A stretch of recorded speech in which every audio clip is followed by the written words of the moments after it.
Oi, espero que estejam todos bem. Hoje a gente vai resolver um dos exames mais esperados do ano de 2025, que é a segunda fase do exame da UERJ, que é a nossa parte discursiva. Em específico, nós vamos solucionar a prova de Química hoje. Antes de mais nada, caso vocês queiram me seguir no Instagram, meu arroba é esse aqui, @ecodidata, eco com K. E vamos lá resolver a prova. Para quem já está acostumado a fazer vestibular, eu acho que pode compartilhar da mesma opinião que eu, que é a seguinte: a prova da UERJ é extremamente técnica, ela é muito direta, não costuma vir com pegadinhas, então é só você ler certinho o comando que você vai conseguir desenvolver bem, e é claro, se você tiver uma boa base teórica para poder resolver a prova. As questões, em geral, a primeira questão do exame discursivo de Química costuma ser uma questão bem básica, sempre falando de forças interatômicas, ligações químicas, classificação da tabela periódica, esse tipo de coisa. Outro ponto que a UERJ gosta de abordar também é, ela exige vários itens ao longo de uma mesma resposta. Tu não precisas desenvolver esses itens a fundo, não precisa encher essa caixinha aqui de resposta para a UERJ considerar a tua questão como certa. Só precisa fazer o básico, faz o que a questão pede, beleza? Então vamos ler a questão. O bromo é um elemento químico encontrado sob duas formas principais: o ion-brometo menos, em água do mar, e o bromo molecular, que é o Br2, obtido a partir da reação representada pela equação a seguir. E aqui a gente tem a nossa equação. Show! Agora vamos para o que a questão pede. Aqui é importante a gente estar muito atento, porque geralmente nas questões da UERJ eles pedem mais de uma coisa para você responder aqui na nossa caixinha. Então vamos lá. Primeiro, indique o grupo e o período da tabela de classificação periódica em que o bromo está localizado. Então aqui a gente vai ter duas informações que a gente precisa contemplar. A gente vai precisar colocar o grupo e em segundo a gente vai precisar colocar o período em que o bromo está localizado. Beleza. Seguimos. Nomeie ainda a ligação interatômica presente no bromo 2. Então aqui a gente vai ter o nosso terceiro item. Continuando. E apresente a fórmula molecular do agente oxidante da reação. Então a gente vai ter 4 coisas que a gente precisa contemplar dentro da nossa resposta. Muito simples. A UERJ ela não dificulta essa questão para gente que vai estar resolvendo a discursiva, porque ela fornece a tabela periódica. Então não precisa decorar a tabela periódica inteira, porque quando vem esse tipo de questão, a prova já ajuda a gente dando a tabela para a gente conseguir fazer as localizações necessárias. Então, o que a gente vai procurar lá? Vou até colocar aqui no modelinho da tabela que a UERJ forneceu. A gente vai procurar o grupo e o período em que o bromo está localizado. Essa questão aqui era para te dizer que a caneta tinha tinta, né? Era para te não zerar ela. Muito tranquila, a não ser que você não soubesse o que é grupo, o que é família e o que é período aqui dentro da tabela periódica.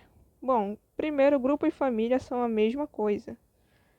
Grupos são as nossas colunas, as partes verticais aqui da tabela periódica. Então são esses segmentos aqui. Isso aqui é um grupo, esse aqui é outro grupo, esse aqui é outro grupo. Beleza? A gente quer saber o grupo onde o bromo está localizado aqui. Então aqui está o nosso querido bromo, localizado no grupo 17, que também é chamado de 7A, que também pode ser escrito assim, em algarismos romanos. Beleza, esse aqui é o grupo. Agora está faltando o período. Como é que eu acho o período? Bom, se os grupos são as linhas verticais, só nos resta as linhas horizontais. Esse aqui é o primeiro período, segundo período, terceiro período, quarto período. O bromo, então, está localizado no grupo 7A e no quarto período. Aí aqui existe uma dúvida muito grande.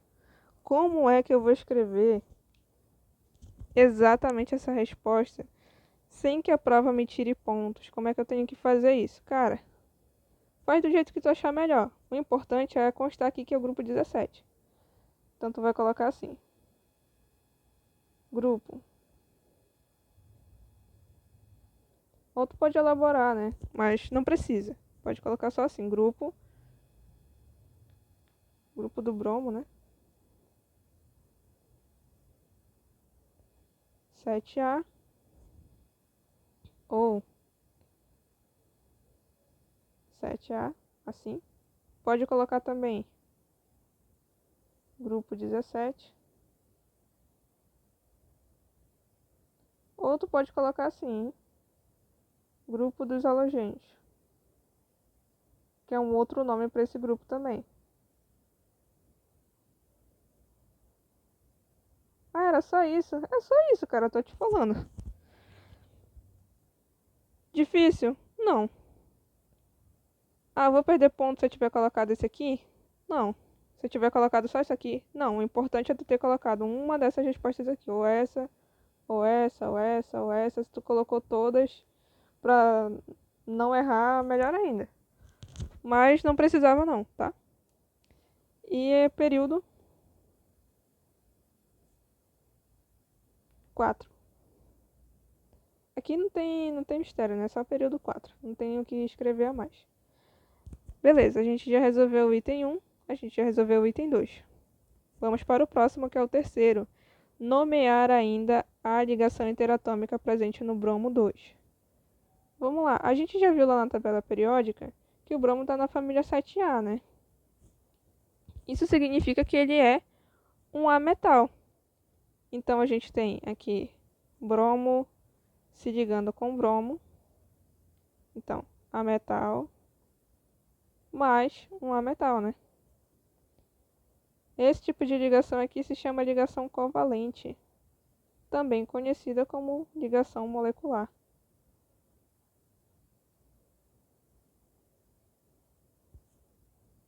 E aí, cara, tu pode ficar à vontade para escrever covalente ou ligação molecular, não tem problema, tá? Não vai ficar neurado aí por ter escrito molecular. Mas o mais comum, e eu acho que a maioria das pessoas deve ter respondido assim, foi covalente.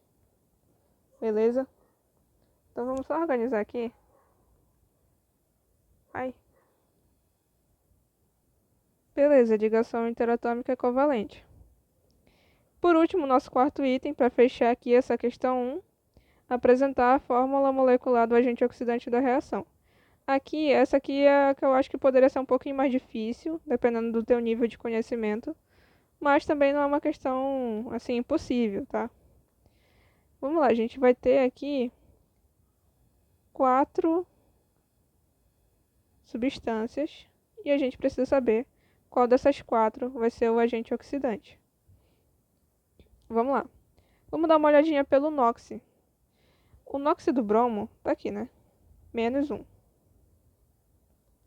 O do cloro, a gente sabe que substâncias simples. O que é substância simples? Quando tem um único elemento. Aqui a gente tem duas moléculas de. Duas moléculas não.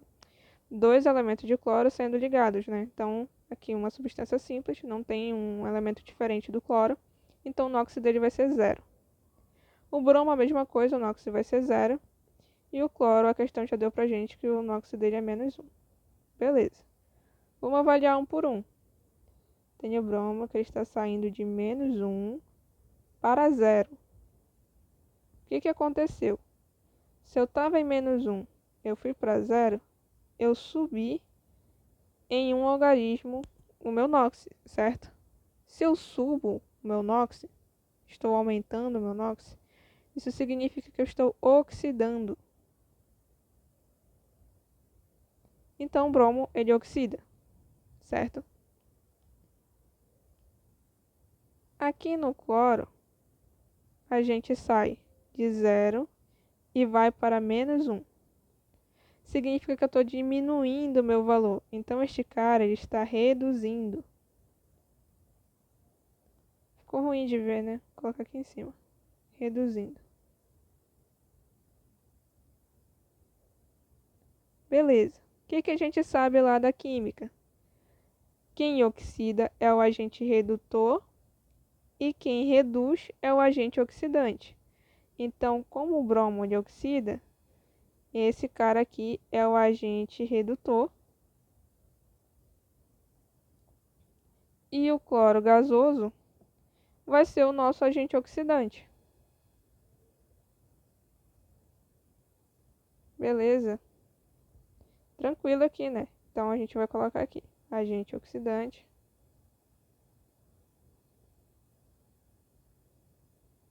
Cl2.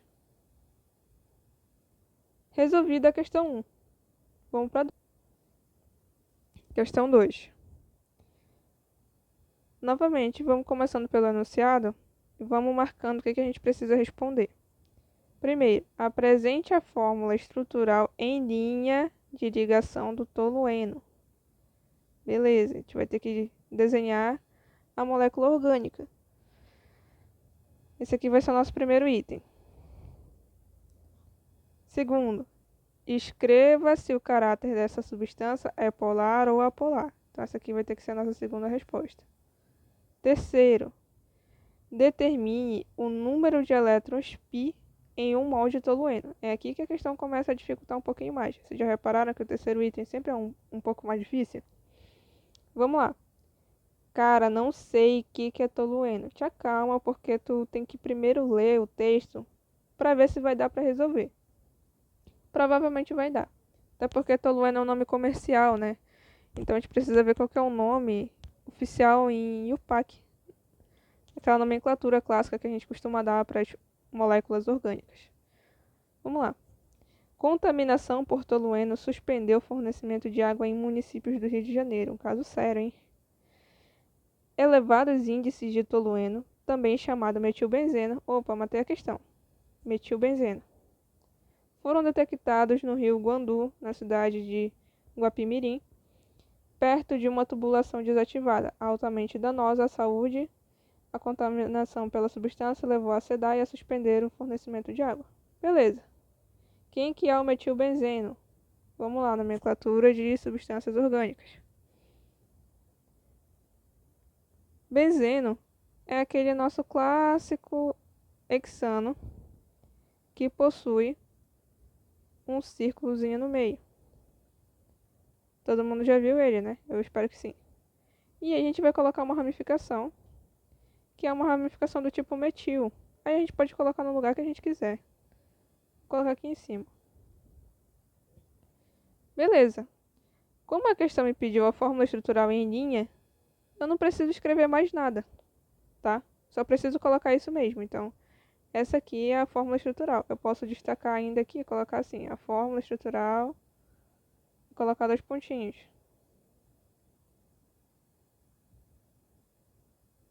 É essa. Pronto, resolvido.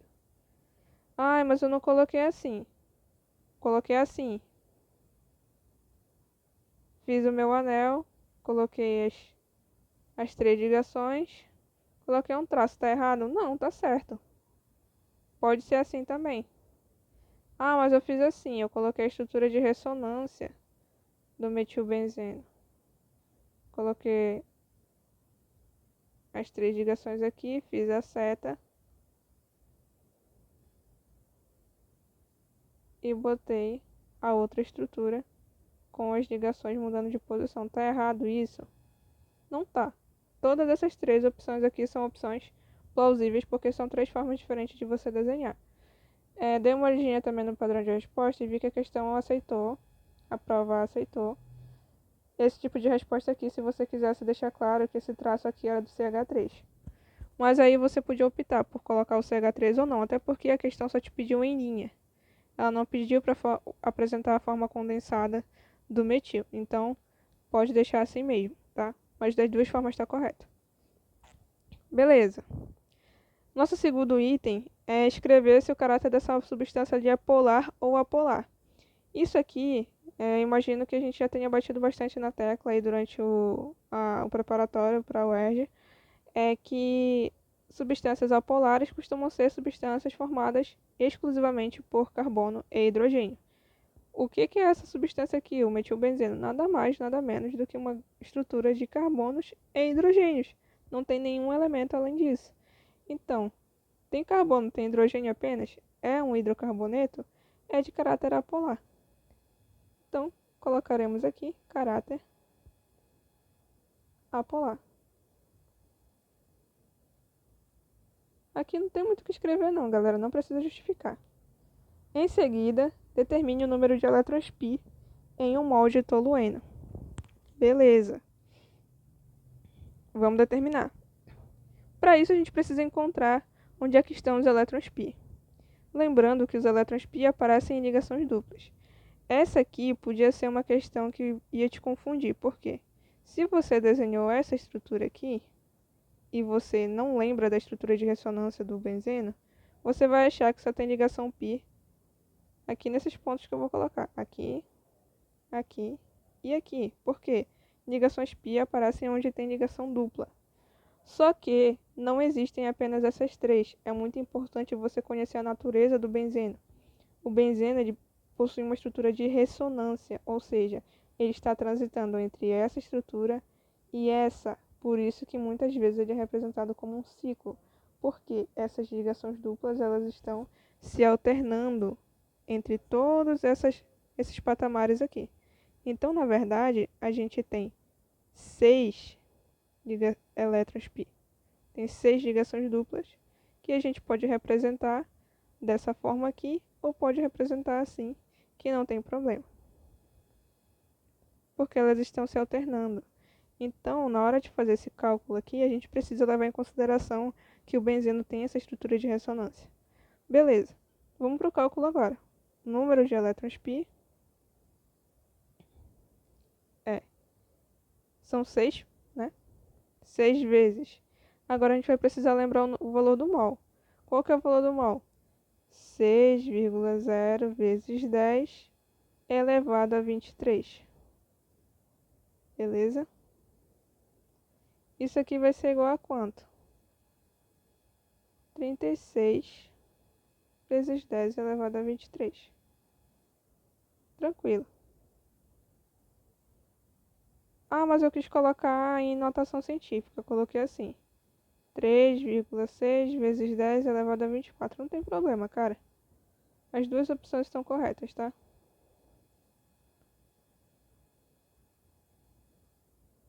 Beleza, matamos a 2, muito tranquilo. Questão 3.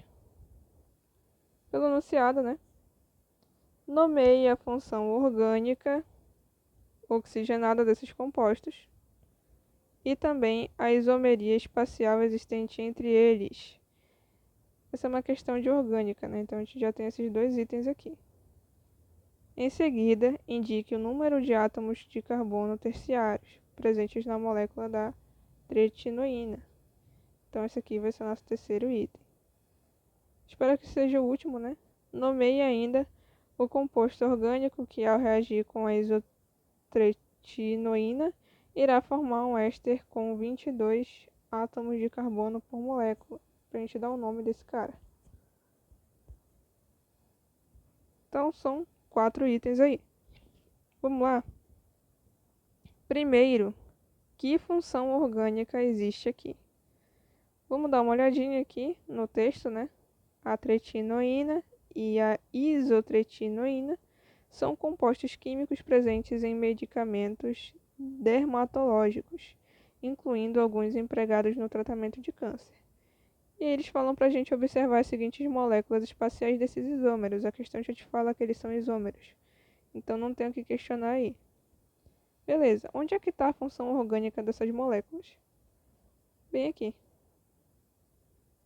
Sabendo identificar isso, a gente resolve o primeiro item. Então vamos lá, função orgânica. Que função seria essa? Tem uma carbonila ligada a uma hidroxila. Isso só pode ser ácido carboxílico.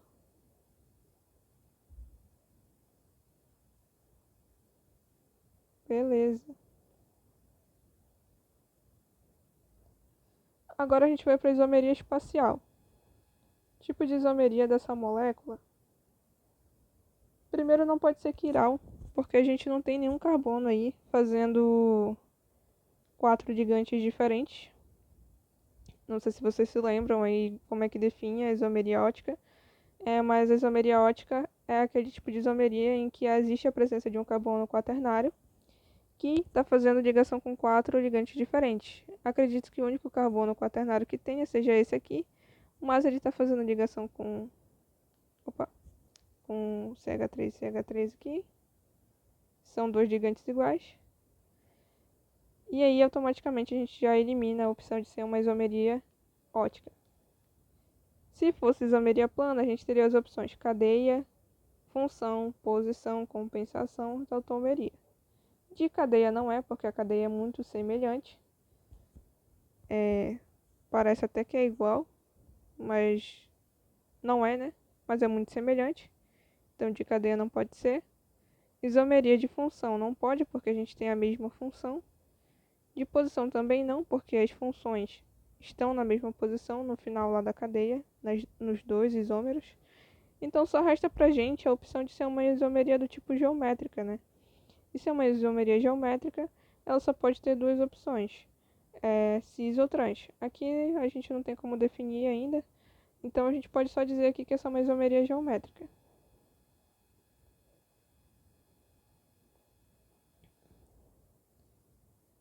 Se você quiser escrever que é uma isomeria do tipo cis-trans, também pode, tá? Não tá errado não. Beleza, então era isso aqui, o item 3. E o item 4. Item 4. Ah não, esse aqui é o item 2, desculpa, gente. Item 3.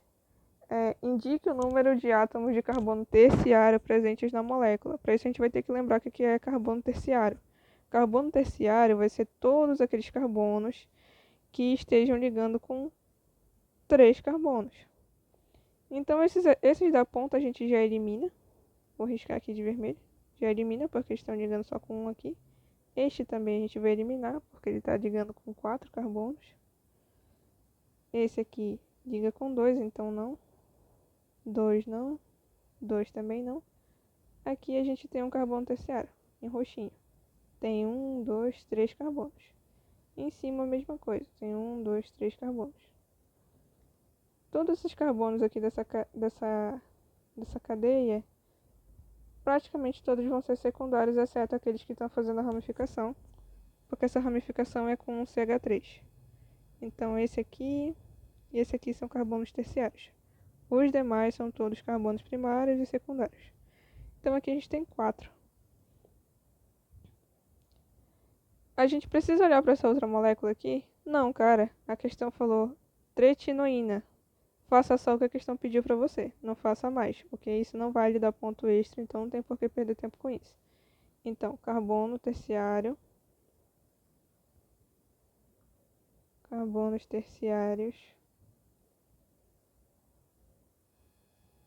igual a 4. Precisa explicar mais do que isso? Não. Só isso aqui é o suficiente. Agora sim, o nosso quarto item. Nomeie o composto orgânico, que ao reagir com a isotretinoína, irá formar um éster com 22 átomos de carbono por molécula. Cara, tem que ser alguma coisa. Isso aqui é um ácido carboxílico, né? Então vamos pensar assim. Tem que ser uma reação que é ácido carboxílico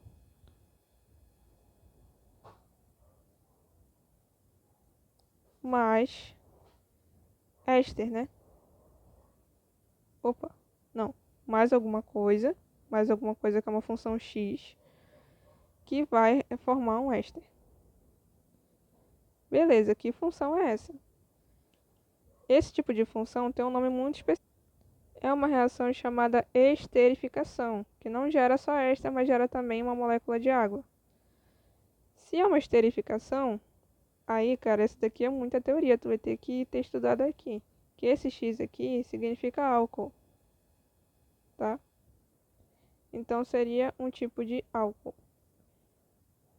Beleza, o que a questão está pedindo mesmo? Nomeie o composto orgânico que ao reagir com a isotretinoína irá formar um éster com 22 átomos de carbono. Então quem que é esse cara? Um álcool, né, galera?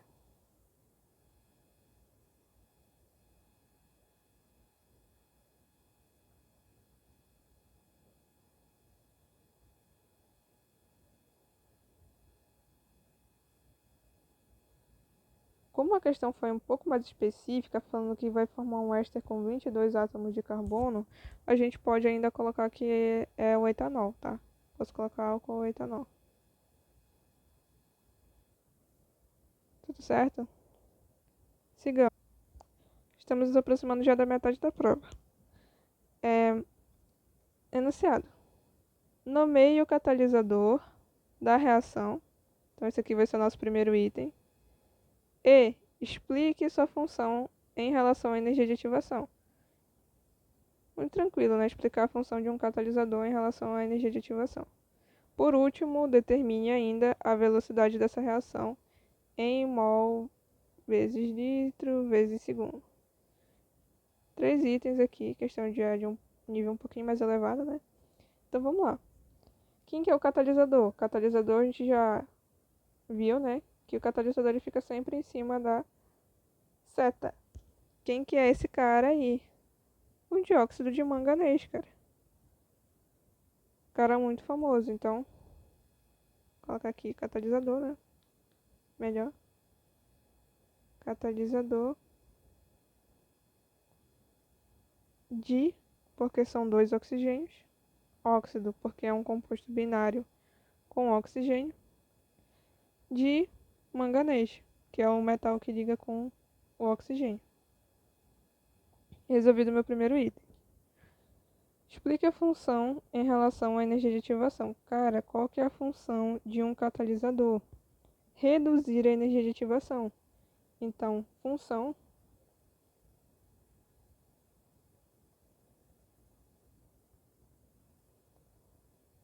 a principal função do catalisador é aumentar a velocidade da reação.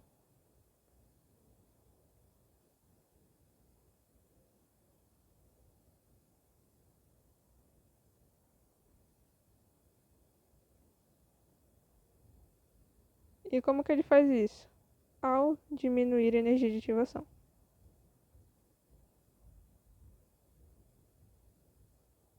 Pode colocar assim abreviado, ou você pode colocar por extenso. Energia de ativação. Não tem problema também. Tudo certo? Vamos para a última parte, que é determinar a velocidade dessa reação. Vamos ver o que o texto está falando aí. Em um experimento, utilizou-se a concentração inicial de 0,2 mol por litro de peróxido de hidrogênio, ou seja, desse cara aqui, em solução, né? Essa aqui é uma reação de decomposição e sabe-se que essa reação é de primeira ordem. Então a gente vai ter que lembrar da formulazinha lá. E apresenta a constante cinética de velocidade igual a 4 vezes 10 elevado a 17 segundos elevado a menos 1. Tudo bem. Qual que é a fórmula da velocidade? Velocidade vai ser igual a constante vezes a concentração. Beleza, a concentração de quem? Deste cara aqui. A concentração a questão deu pra gente, né? Então a gente não vai ter dificuldade. Só substituir. Quem que é o K? O K tá aqui. É a nossa constante. 4,0 vezes 10 elevado a 7. Vezes a concentração. Quem que é a concentração? 0,2 mol por litro. Ah, preciso usar o coeficiente estequiométrico? Não, aqui a gente não está falando de cálculo estequiométrico, a gente está falando de ordem de reação. Então não vai precisar. Qual que é a ordem da reação? É 1. Então isso aqui está elevado a 1. Sem problema. 0,2 vezes 4. Vamos ver quanto é que dá isso. 4 vezes 0,2. Que dá 8. Que vai dar 0, né? Então vai ficar 0,8 vezes 10 elevado a 7. Não pode esquecer da unidade, né? A questão especificou, tem que ser em mol vezes litro elevado a menos 1 vezes segundo elevado a menos 1. Então tá aqui a nossa resposta. Beleza, então essa aqui que vai ser a velocidade da reação. Posso colocar ainda, né, uma síntese aqui embaixo. Colocar assim, velocidade da reação.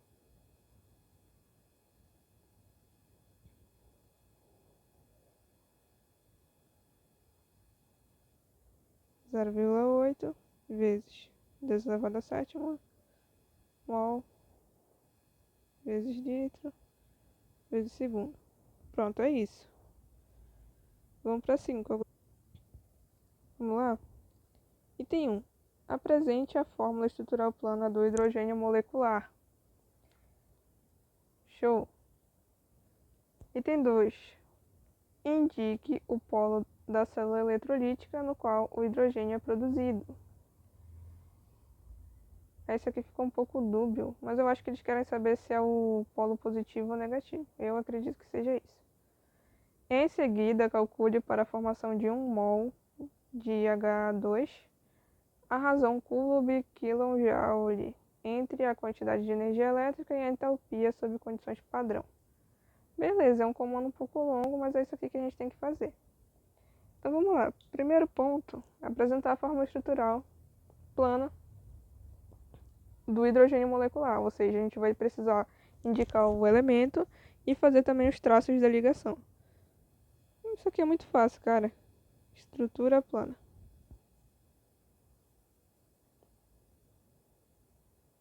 Só tem hidrogênio com hidrogênio. É isso aqui, a estrutura plana. Indique o polo da célula eletrolítica. Vamos precisar ler aí o comando. Tá. Os combustíveis produzidos a partir de fontes renováveis são considerados uma alternativa sustentável aos combustíveis fósseis. Não nos ajudou em nada, né? Um dos combustíveis renováveis é o hidrogênio verde, que corresponde ao hidrogênio molecular, que é esse cara aqui, produzido a partir da reação de eletrólise da água. Eletrólise da água, representada pela seguinte equação. Então, a gente vai pensar numa eletrólise, onde a gente tem duas placas, né? Uma placa positiva, uma placa negativa. E a gente vai estar fazendo a eletrólise da água. Beleza. O que sai dessa eletrólise da água? A gente separa hidrogênio, que vai para algum canto, e o oxigênio, que vai para algum canto também. Vamos ver como é que fica isso aqui, né? Precisamos saber quem é que está oxidando, quem é que está reduzindo nessa história. Então, o hidrogênio vai ser 0 e o oxigênio vai ser menos 2. É isso aí? É isso mesmo. Beleza. Beleza, vamos fazer um comparativo aqui então. Vamos supor aqui que o NOx geral da água vai ser 0, porque é uma substância que está aqui neutra, né? De 0 para 0 não está mudando nada, né? Então a nossa análise ela vai ser baseada no oxigênio. A mesma coisa que a gente fez lá na primeira questão. De 0 eu passei para menos 2. Se eu passei para menos 2, eu estou... Opa, gente, estou fazendo besteira aqui. Eu não tinha visto que esse oxigênio estava na fórmula molecular. Perdão. Como ele está na fórmula molecular, então aqui ele é 0. Beleza? Ele é 0. E esse oxigênio aqui é menos 2. Esse oxigênio aqui é mais 1. E esse cara aqui é 0. Beleza, agora sim tá certo. Então a gente vai analisar o hidrogênio comparando com esse hidrogênio. E esse oxigênio comparando com esse oxigênio. Show! Eu estava em mais 1. Eu passei para 0. O que aconteceu aí? Eu diminuí o meu NOx, né? Então esse cara aqui ele está reduzindo.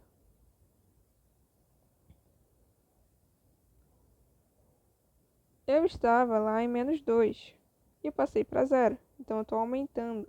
Se eu estou aumentando meu NOx, eu estou oxidando. Oxida. Então o H2 faz parte do polo onde ocorre redução, ou seja, do cátodo. Lembrando que lá na eletrólise a gente tem cátodo, que é onde acontecem as reduções, e a gente tem ânodo, que é onde acontecem as oxidações. Beleza, e qual que é o polo desses caras? Quem que fica no positivo, quem que fica no negativo? O ânodo fica no positivo e o cátodo fica no negativo. Então, a nossa pergunta era: indicar o polo da célula eletrolítica no qual o hidrogênio é produzido. Se o hidrogênio está sendo o cátodo da nossa reação, então ele está sendo produzido lá no polo negativo. Então, nossa resposta é polo negativo. Beleza? Continuando, a gente já fez aqui o nosso item 2. Também poderia colocar aqui somente o valor, né? Posso colocar assim, ou posso colocar polo negativo. As duas opções estão corretas. Nosso terceiro item é calcular a razão Coulomb em kJ. Coulomb a gente não tem ainda, mas kJ a gente tem. Então a gente vai precisar calcular o valor desse mol de hidrogênio em Coulomb, que é basicamente 2 vezes 96.500, que dá 193.000 Coulomb, e dividir isso tudo aqui por 286 kJ por mol. Então, 286 kJ. Isso aqui vai dar 674,8 Coulomb por kJ, que é o que a questão queria. Então, só isso aqui já é a nossa resposta. Vamos para a questão. Vamos lá, questão 6. Com base nas estruturas eletrônicas desses íons, justifique a maior acidez do alumínio mais 3. Então, esse aqui é o nosso primeiro item. Justificar a maior acidez. Aqui a gente vai precisar escrever um pouquinho mais. Então, repare, na UERJ a gente tem dois estilos de resposta. Uma que é só para a gente indicar, que nem a gente estava fazendo lá nas questões anteriores. E a outra é que é para a gente justificar. E aí, nessas justificativas, a gente escreve um pouco mais, tá? Mas também é muito tranquilo. Segundo, apresente ainda a equação química completa. Isso aqui é um pouquinho mais difícil, né? E balanceada da reação ácido-base entre o íon prata e o íon sulfeto. Mas, espero que a gente não tenha dificuldade nenhuma. Vamos lá.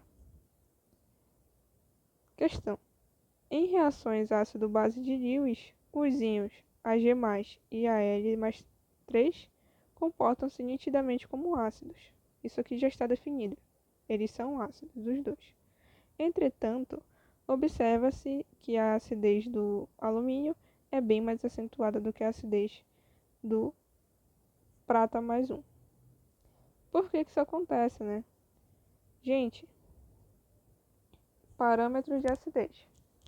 Como a gente não tem aqui a questão dos hidrogênios, a gente não vai conseguir avaliar com base na teoria do Arrhenius. Mas a questão já tinha dito isso. Está falando que esse aqui é um tipo de ácido base de Lewis.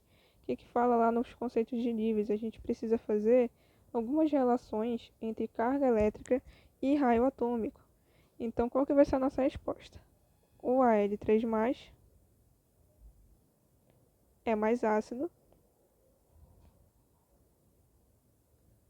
pois possui maior carga.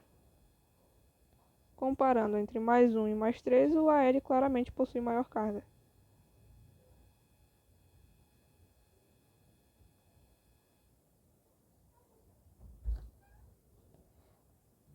Além disso, né, um menor raio atômico.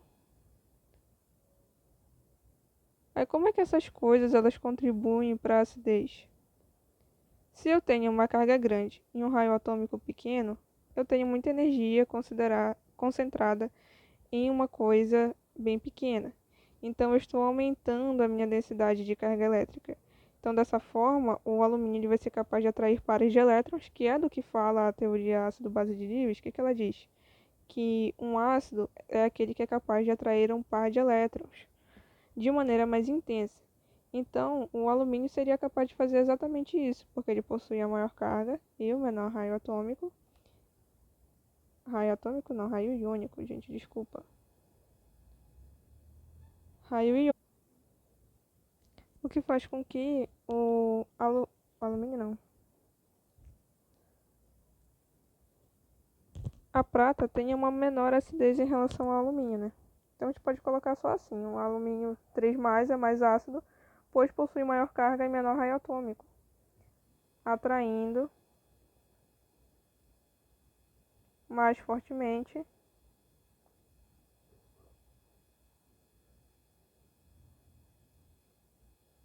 pares eletrônicos.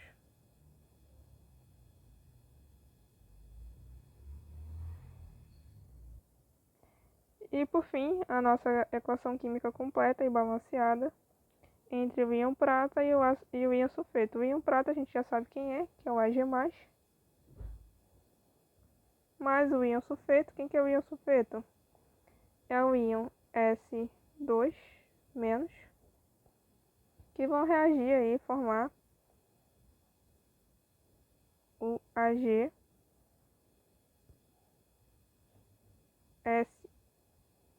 Só que a gente precisa ajeitar ainda a questão das cargas, né? Se a gente tem carga mais 1 aqui, a gente não pode ficar com AgS, porque o enxofre tem carga -2, então a gente precisa de 2 pratas para poder zerar aqui a carga e fazer com que esse composto ele fique neutro. Então a gente tem, na verdade, 2 pratas, é a Ag2S. A partir desse ponto, as questões elas começam a apresentar uma dificuldade bem maior, né? Essa questão 7 aqui está com um texto monstruoso, né? Vamos lá. O que a questão quer? Quer que a gente indique se o caráter do composto C é ácido ou básico. E em seguida, admitindo que somente o composto B reagiu com a solução aquosa do Na, apresentar a equação química que representa a hidrólise do ânion. Então, esse aqui é o nosso ponto 2. Escrever ainda a nomenclatura do composto A. Então, a gente tem 3 coisas para resolver. Primeiro, indicar se o caráter do composto C é ácido ou básico. Quem que é o composto C? Vamos procurar. Está aqui, o composto C.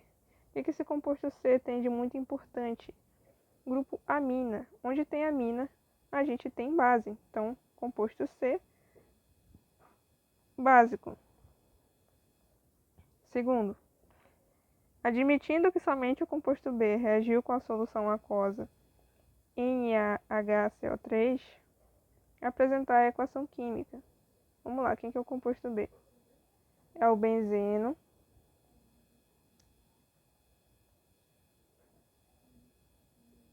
com uma estrutura aqui de ácido carboxílico, né? Que vai reagir com essa solução aquosa. A gente vai ter uma solução aquosa de NaHCO3. Só que a questão não quer isso, tá? Só estou exemplificando aqui. E aí a questão quer que a gente represente a hidrólise do ânion. A gente quer um ânion do composto B. Quem que é o ânion desse composto B? A gente vai tirar esse H aqui, ó.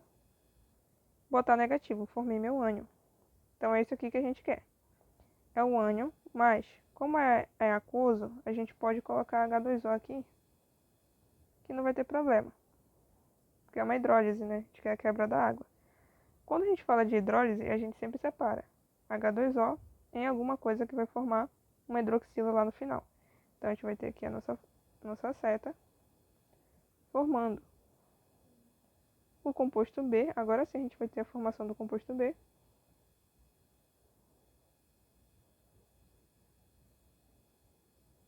Mais a hidroxila, que é o que caracteriza aqui a hidrólise. Tá bem? E por último a gente precisa nomear o composto A. Quem que é o composto A? É um fenol, né?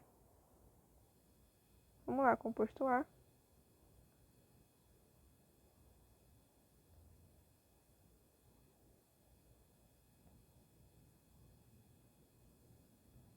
É um fenol. Tudo certo? Sigamos. Questão 8. Chegando lá no finalzinho já.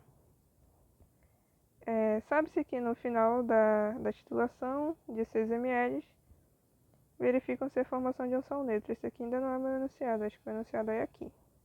Tá, explique a razão para a remoção do CO2 antes da titulação. Beleza, então aqui está nosso primeiro item. Nosso segundo item, determine ainda a concentração em grama por litro. Então a gente vai ter 2 coisinhas apenas para resolver. Vamos à questão. O dióxido de carbono e o H3PO4 são substâncias presentes na composição de bebidas e refrigerantes por suas funções, respectivamente, efervescente, porque isso aqui é um gás, e acidulante, porque esse cara aqui é um ácido.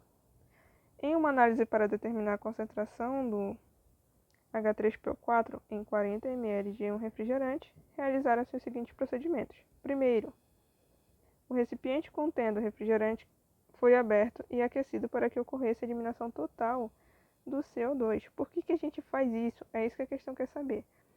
Primeiro, então, nossa primeira resposta. Deve ser eliminado o CO2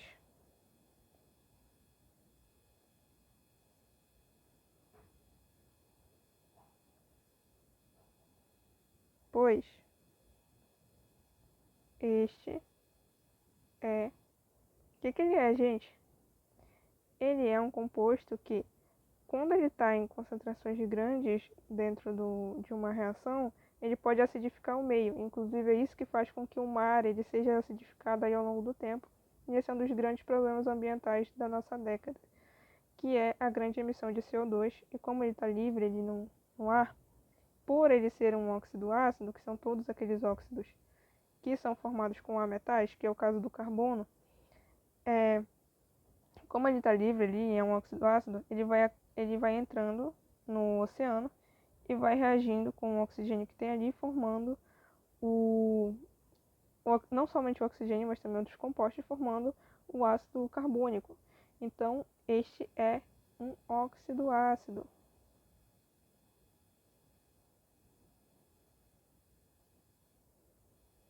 Que acidifica o meio. E é por isso que a gente tem que remover ele, para que a gente não tenha uma alteração na nossa titulação. E o importante é que em titulação a gente trabalha bastante com questões ácido e base em níveis muito precisos. Então ter um cara como esse aqui, que vai alterar a acidez do meu meio, não é legal, porque ele vai tornar o meu meio mais ácido e não vai deixar com que a nossa precisão para identificar a concentração do H3PO4 seja tão bem definida, né? Então agora a gente vai para a segunda resposta que a gente tem que dar aqui, que é determinar a concentração em grama por litro do H3PO4. Então como é que a gente vai determinar? Primeiro, a gente precisa da reação. Vamos fazer a reação. A gente tem H3PO4 reagindo com quem? Com a nossa base, que é o NaOH. Para titular a gente tem que ter ácido, tem que ter base. Isso aqui forma um tipo de sal, né? Que é o Na3PO4.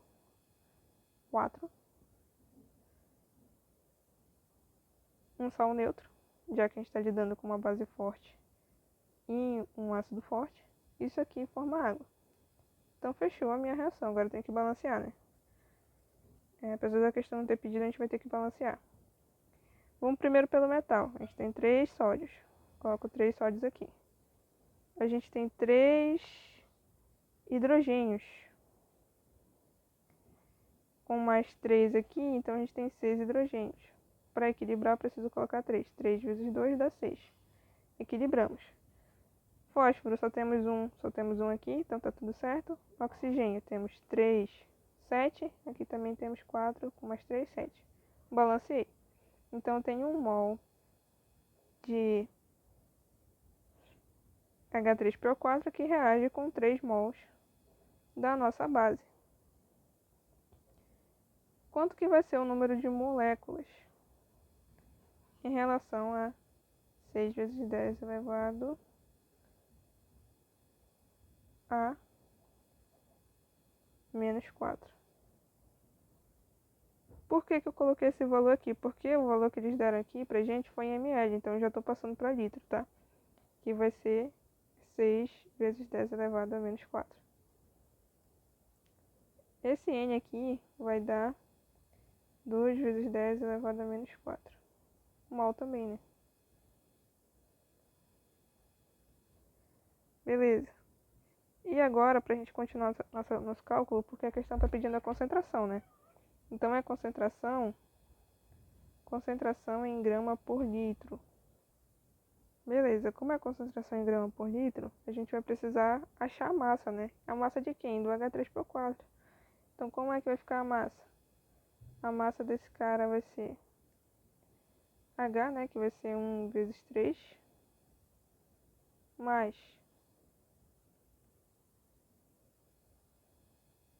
a massa do fósforo. Quanto que é a massa do fósforo? Eles deram aqui pra gente? Não, acho que a gente vai ter que olhar lá. Tá aqui na tabela, tá como 30. Então, a massa do fósforo, que é 31, mais a massa do oxigênio, que costuma ser 16, né? 16 vezes 4. Então, isso aqui vai dar 3, mais 31, que já dá 34, mais 16 vezes 4 vai dar 64. É isso mesmo? 64. Calma que eu não tô confiante. 16 vezes 4, que dá 2. É isso mesmo, 64. Então 34 mais 64, que vai dar 8,98. Então a massa do H3PO4 vai ser 98 gramas por mol. Beleza, então a gente já achou a grama, né? Agora pra gente achar a grama não, a massa molar.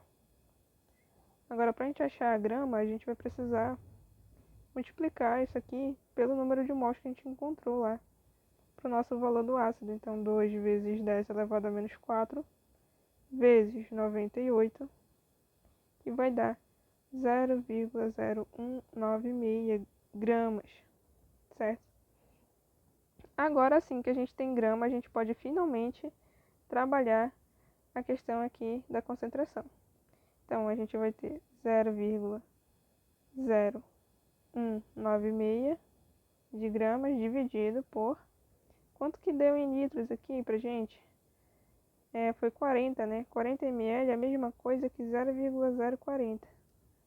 Então, 0,040 vai ser igual a 0,49 gramas por litro.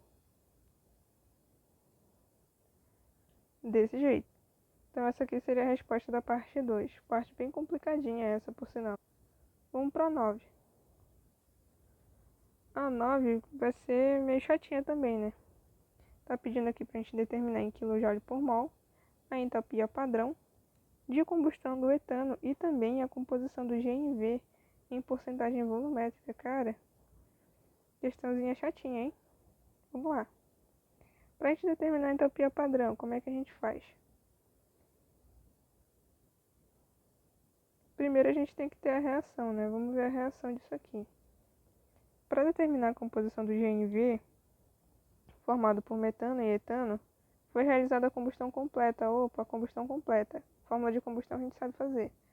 É sempre um composto X mais oxigênio, resultando em CO2 mais água, certo?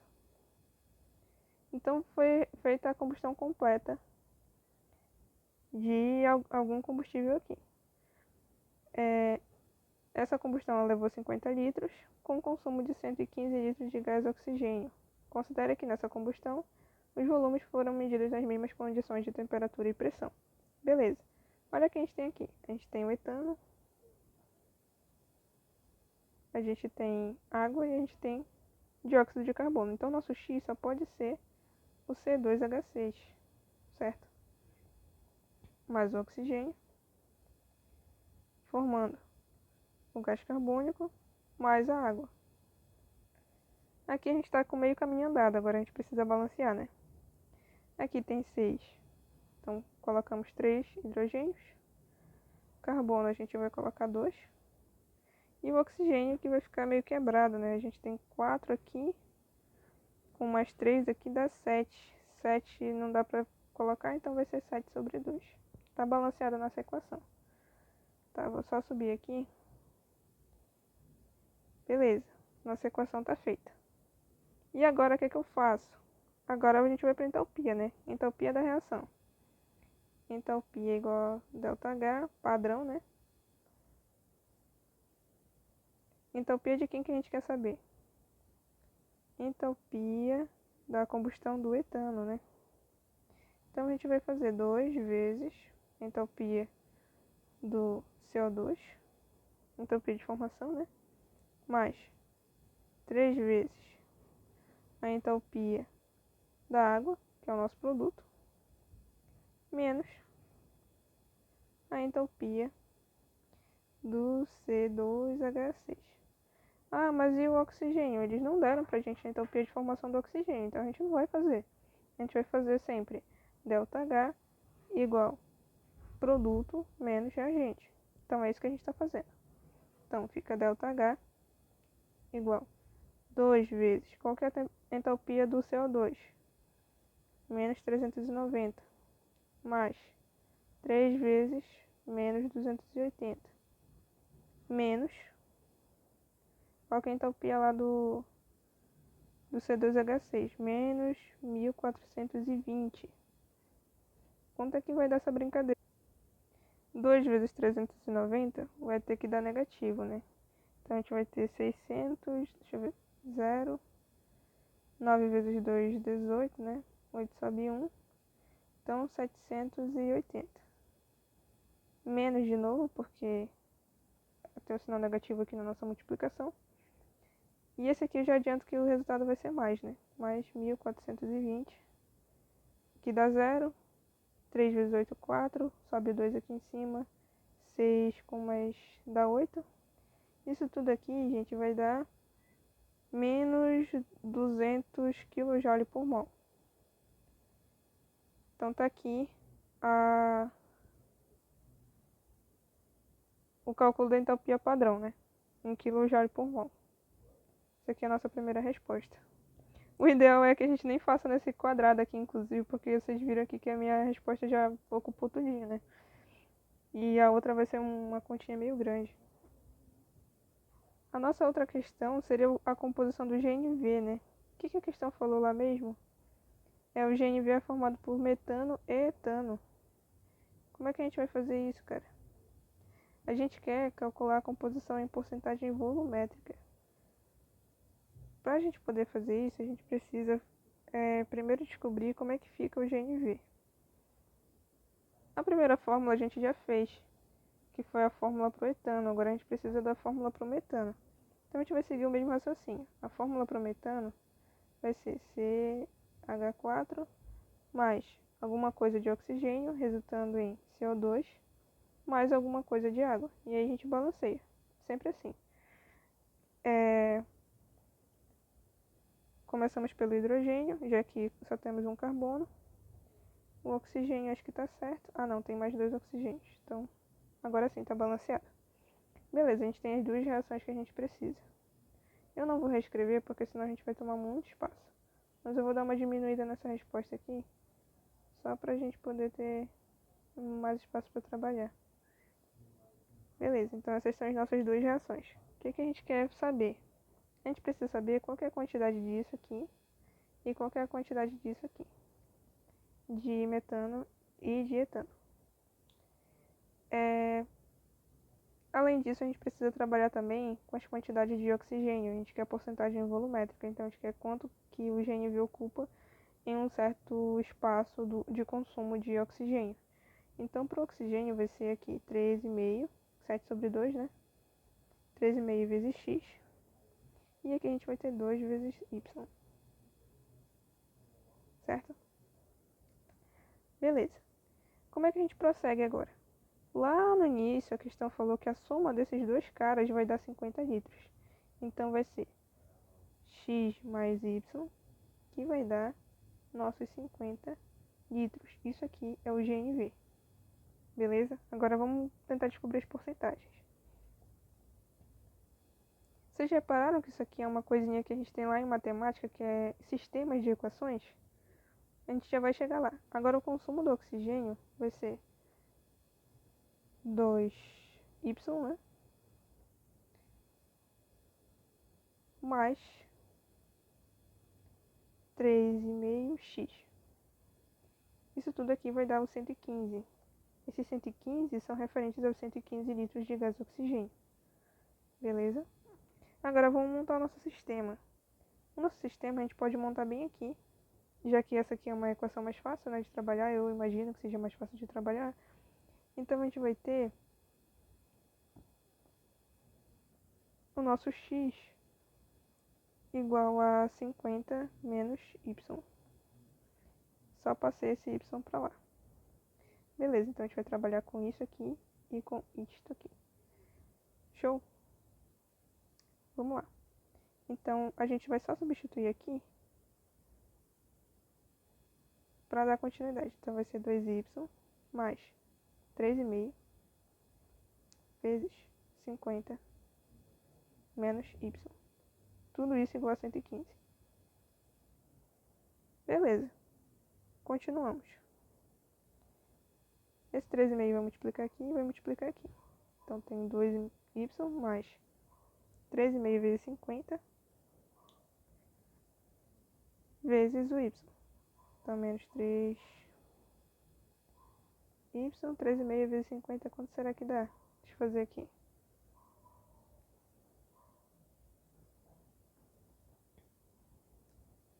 Ah, não podemos esquecer que isso aqui vai ser igual a 115. 3,5 vezes 50, isso vai dar 175. Beleza. Então, 2y menos 3,5 já vai dar 1,5, né? Então, menos 1,5 mais 175 igual a 115.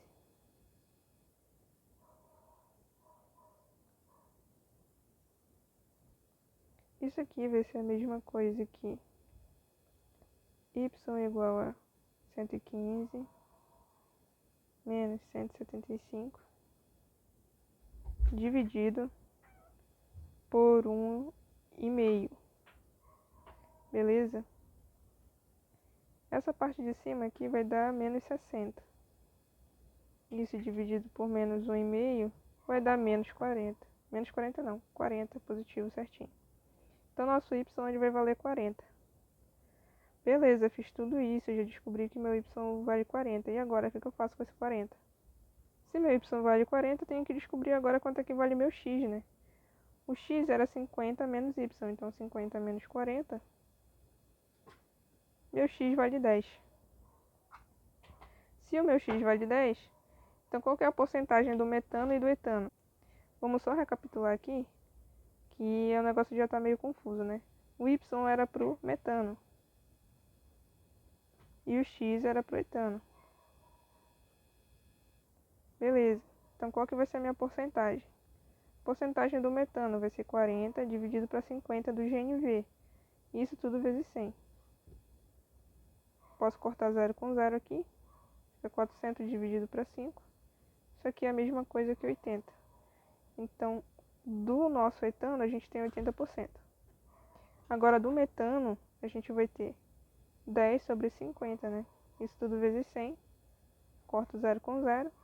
Vou ter 100 de novo. Dividido para 5. Isso aqui é igual a 20%. Então, a porcentagem do etano é 80% e a do metano é 20%. Isso aqui já era dedutível, né? Se a do etano é 80, a do metano logicamente vai ser 20. Agora a gente vai para a 10ª e última. Aqui no comando, apresente a expressão do KPS e determine a solubilidade em mol. Então a gente vai ter dois itens aqui, do oxalato de cálcio, né? Em seguida, determine ainda a solubilidade desse sal em mol por litro na presença de cálcio totalmente dissociado. Então a gente tem 3 itens aqui para cumprir. Vamos lá. O sal oxalato de cálcio, e aqui eles dão a nossa fórmula do sal, quando presente na urina em níveis elevados, pode provocar a formação de cálculos renais. Isso aqui não é muito útil para a gente.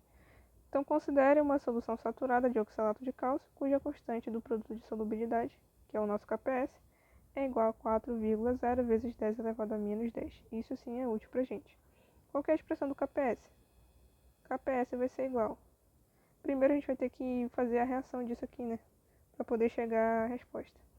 KPS vai ser igual a fórmula dos produtos, né? Concentração dos produtos dividido pela concentração dos reagentes.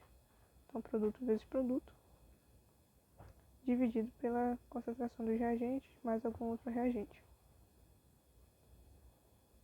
Vamos ver como é que vai ficar isso aí, né? Então, a gente vai ter oxalato de cálcio dissociando, né? Se está dissociando é uma reação de equilíbrio, então a seta é assim.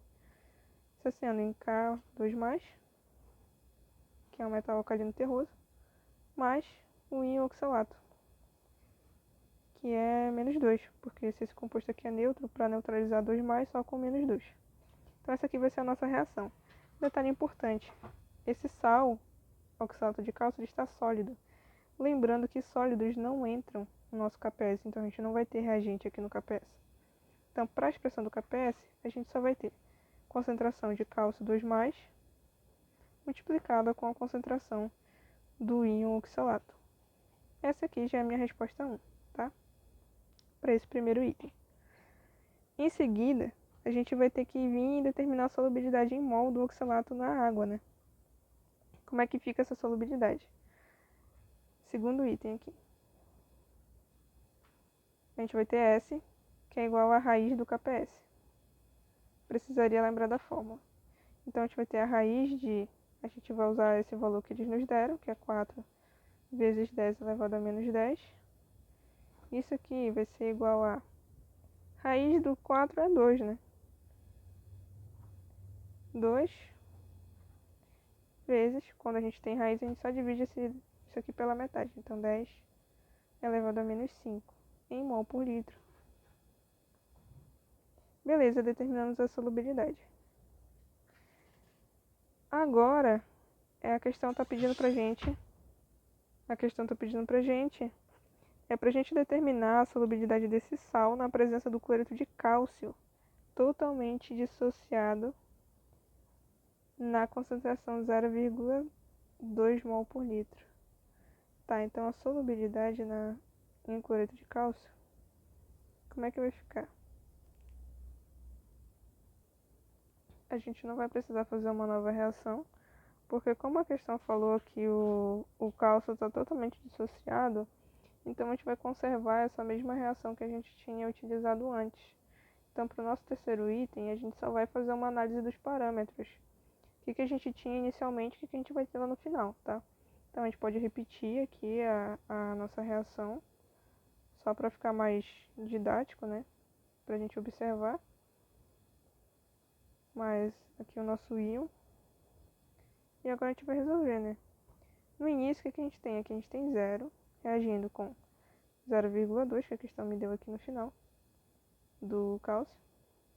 Como eles são equivalentes, né? Tanto o cloreto de cálcio quanto o oxalato de cálcio nessa forma iônica, a gente vai deixar assim nessa mesma reação. E aí o oxalato a gente não sabe. Então, vou deixar assim. Tá. Qual que vai ser a variação? A variação vai ser de mais x, né? Vai ser íon mais íon. E aqui eu não sei quanto é que eu vou ter. Eu vou colocar um 0 aqui. Beleza. No meu equilíbrio, o que acontece no equilíbrio? Tudo que está aqui no produto vai estar igual ao reagente. Então, no meu equilíbrio, meu reagente vai ser 0,2. Isso tudo mais x com x. Beleza. Voltando lá na questão do KPS, o KPS disse que era a concentração do cálcio vezes a concentração do oxalato, né? Então, a gente vai usar esse mesmo raciocínio e vai continuar bem aqui, ó. Se a concentração do KPS era 4,0 vezes 10 elevado a menos 10, isso aqui vai ser igual a... Qual que é a concentração do cálcio agora? 0,2 mais x. Porque eu estou considerando isso aqui. E qual que é a concentração do meu íon oxalato? A concentração do íon oxalato vai ser o próprio x. Estou avaliando isso aqui. Beleza. Vamos fazer uma análise agora de parâmetros, né? Vocês já devem ter visto essa análise de parâmetros. Vocês concordam que esse x ele vai ter um valor muito insignificante em relação à concentração do cálcio? Por quê? A concentração do cálcio ela vai ser tão grande em relação ao x que ele não vai ser interessante para a nossa análise. Então, a gente pode dizer que esse x aqui, ele é muito menor do que 0,2. Então, a gente vai fingir que ele nem existe. Então, nosso x ele vai ficar igual a 4,0 vezes 10 elevado a menos 10, dividido pelo 0,2, que era esse o parâmetro que a questão queria saber. Isso tudo aqui vai ser igual a 2 vezes 10 elevado a menos 9. Opa, ficou muito lá no canto, né? Vou mover tudo isso aqui logo. Beleza. Não podemos esquecer da unidade, né? Que é mol por litro. Beleza, então a nossa resposta seria essa, para o nosso item 3. E aqui a gente finaliza a resolução das questões da UERJ.